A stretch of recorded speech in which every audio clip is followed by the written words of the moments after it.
Hello from Gardening at Douentza here in Ireland, and today's specialised video is all about two tiny bulbs.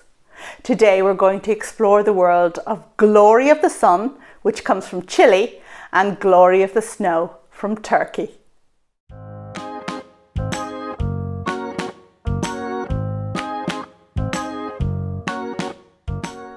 Good morning to you all, and I hope you're enjoying your weekend. I hope that I can brighten it a little more by telling you about two glorious little plants that really put a smile on my face this spring. Both plants are tiny, both are bulbs, and both have star-shaped flowers that have similar petal shape. But despite looking similar, these two plants are completely different in terms of how they grow, their habitat, and their cultural requirements. When I first started reading about these plants, I imagined that the Chilean beauty, Glory of the Sun, was named by a botanist who thought it looked very like the Turkish Glory of the Snow, and that was why it was given a similar name. However, it seems that the Chilean plant was actually described to science a full 14 years before the Turkish one was. Let's kick off by talking about Glory of the Snow. Originally named Chionodoxa, this tough little plant comes from western Turkey, where it has the habit of flowering in high alpine zones when the snow melts in spring. It is very hardy.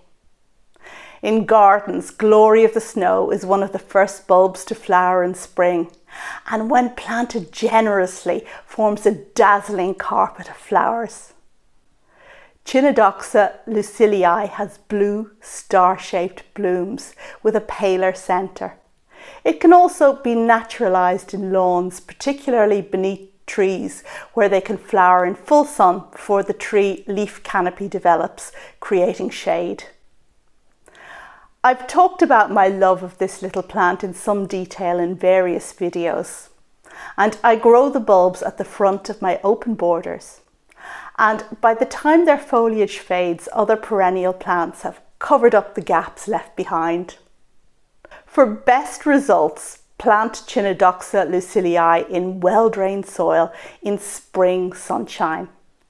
This means that the bulbs must get sun in spring, but are quite happy to have no light once they go dormant in summer. Avoid mowing or cutting back the foliage until the foliage has died down completely to enable them to self-seed and to build energy for next year's flowers.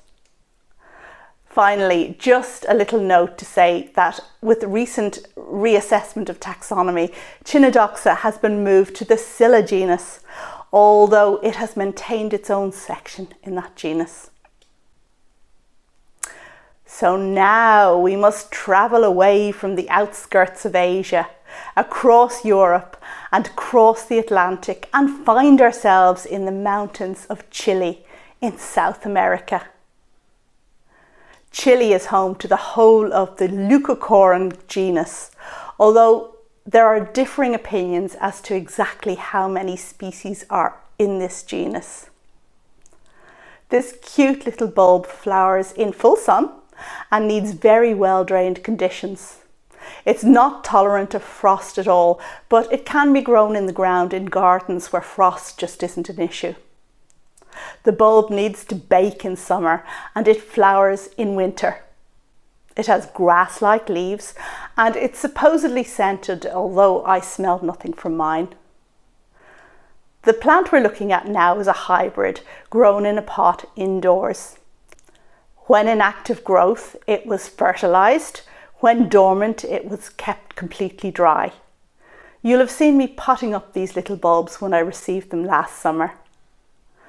The second lot I bought at the same time didn't come up at all. So, as you can imagine, I was really pleased to get at least this one to flower. I love the stripes and I love the way the plant manages somehow to support its flowers on such thin stems.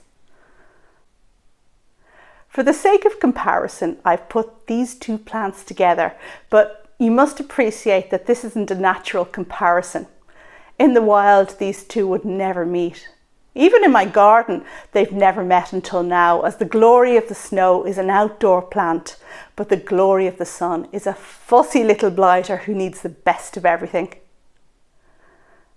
See how the flower size is very similar. The petal shape is also similar.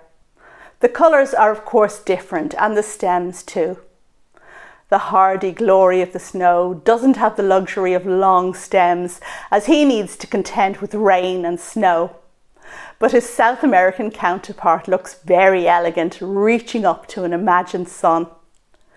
He'll have to reach a lot higher than that in springtime in Ireland. I really love both of them, but for quite different reasons. And that brings me to the end of this video about Glory of the Sun and Glory of the Snow. I hope you've enjoyed it, and I'd love to hear which of these two little beauties you might be inclined to try. Thanks as always for watching, and happy growing.